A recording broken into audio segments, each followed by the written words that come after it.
Good morning. As a couple of you know, I have been having health issues for like the past couple of years almost with my stomach. I've always had issues with my stomach, it seems like, whether it be like just bouts of puking and like not being able to stop and not being able to eat and keep foods down, different stuff like that. So I have been on like constant nausea medicines over the years, and it's just been a time with it. So it's like it flares up and it gives me issues every now and then, but it has lately been getting to where it's a constant thing all the time. So I have had more signs to take action myself and find alternative medicines, because the doctor that I really enjoy going to, he's hard to get into. It's like 2 months or so to get into the appointment, and I'm horrible about making my appointments, I'm not gonna lie. But then you get there and they don't really want to do anything that cures you, or to me is good information on how to go about treating this. So, you know, you go to the doctor and you have this 5-minute little talk with them, and then they just prescribe you a pill, and then you go home and you take it and you trial and error and see if it actually works for you or not. And if it doesn't, then you go through the whole process of waiting another 2 months of making the appointment and finding a different medicine and taking a different medicine, hoping that it's going to work, paying all this money for it. So I thought to myself, I was like, you know, if I'm going to do this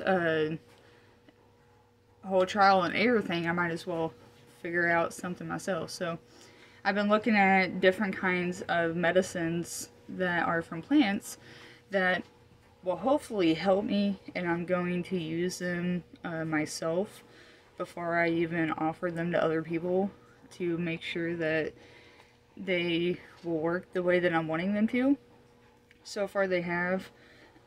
So for the first step, I just started a food journal and started keeping up with what I was eating, how it was affecting me, and trying to keep in mind what did I eat and how I'm feeling now as a result of that.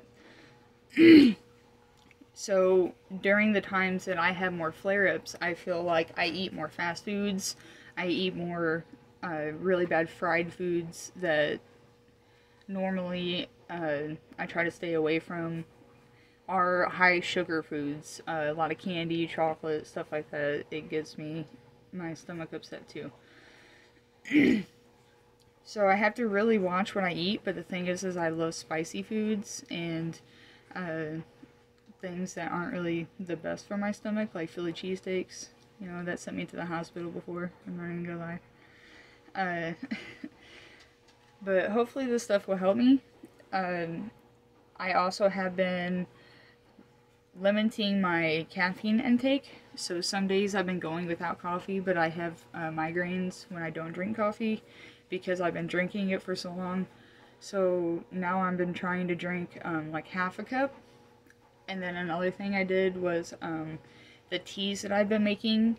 I've been mixing black tea with the other teas, so that way I can get a little bit of caffeine, and it kind of also adds the flavor that I'm used to with that tea, so that way it's not so much a shock to my system when I'm drinking it, and it's like, wow, this is really just some plant broth that I just made up here, you know, boiled some leaves and some water, and it's like, yeah, now I'm drinking it, you know, this is what it tastes like.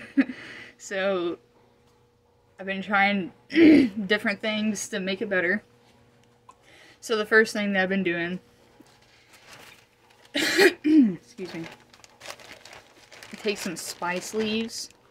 So, Spicebush, I did a little video introducing the Spicebush and the Goldenrod, but I do Goldenrod leaves too.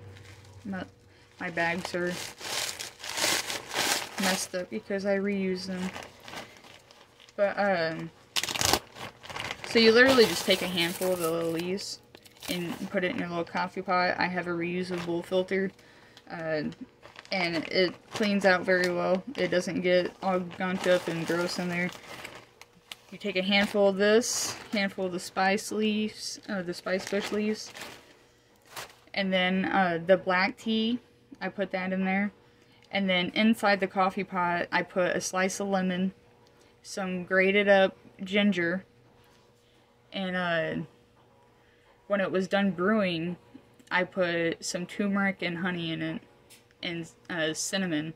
Oh, I also boiled the cinnamon and cloves with it too, to add it, you know, little fall flavors to it. So whenever you do these, you don't want to use refined sugars like white sugar. You want to use natural sugars like honey. They're really just better for you in general. Sugar's just kind of crack for your brain. Another thing I'm doing is tinctures and oils. So this is the oil that I made from Goldenrod, and this is the tincture. They will be ready about the second week of November. I'm going to start trying to bottle them up and sell them after I use them myself a little bit. I'm also going to make some stuff out of these. With the oil, you can make things like lotions and salves. Like I don't know if you've ever used any kind of like muscle rubs or Prid or anything like that, but Goldenrod heals wounds and is used as like for bleeding and diabetic use. So what I think that means is that you can rub it on your legs for like neuropathy, and also it like helped the flow of water, you know, so you rub that on your legs, help to get the water off of them and stuff like that. You can put them on like different wounds to help heal them. It says asthma, so I have to look up to see if it's the tincture or the oil I'm going to use, but I'm thinking of being able to use the, like maybe an oil and the like diffuser to be able to breathe it in and help asthma and inflammation issues, fights infections. It also helps UTIs, kidney stones, helps to lower your blood pressure, muscle spasms, and reduces inflammation, and helps gout. So with the tea that I'm making from it, I'm hoping that it will help because it feels like my stomach swells up and it's just really inflamed and sore and tender, and then it just feels like a lot of acid starts building up. So I'm hoping that this will help lower the acid and get my stomach up to par, along with the ginger and the lemon and stuff like that. I could drink this tea cold or hot, but I have also been limiting myself on how I drink it at first to just see how it goes. I've drank it about 3 times so far, and it's really not bad. And I feel like it's helped me.